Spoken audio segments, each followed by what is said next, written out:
సంగీత గారు, ఇప్పుడు students join అయిన తర్వాత ఎలాంటి సర్వీసెస్ ప్రొవైడ్ చేస్తారు వాళ్ళకి? స్టూడెంట్స్ అందరూ జాయిన్ అయ్యాక మేము ఓరియంటేషన్ అనేది కండక్ట్ చేస్తామండి. దాంతో ఏంటంటే వేరు వేరు ప్రాంతాల నుంచి వచ్చిన స్టూడెంట్స్ అందరూ ఒక చోట కలవడం జరుగుతుంది. దాని ద్వారా పిల్లలందరూ ఒకరికొకరు ఫ్రెండ్షిప్ అవుతారు. అందువల్ల హోమ్ సిక్నెస్ అనేది పోతుందండి పిల్లలకి. మెయిన్ థింగ్ అక్కడ ఫారిన్ కంట్రీస్కి వెళ్ళాము అనే ఫీలింగ్ ఉండదు. అక్కడికి వెళ్ళాక ఎవరెవరు రూమ్మేట్స్గా ఉండొచ్చు అని ముందే చాయిస్ చేసుకోవచ్చు.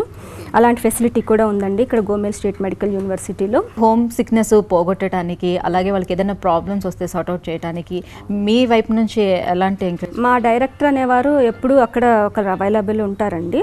ప్రతి 10 మంది పిల్లలకి ఒక కేర్ టేకర్ అనే వాళ్ళని అక్కడ వాళ్ళు అరేంజ్ చేస్తారండి. యూనివర్సిటీ వాళ్ళే అవైలబుల్ ఉంచుతారు.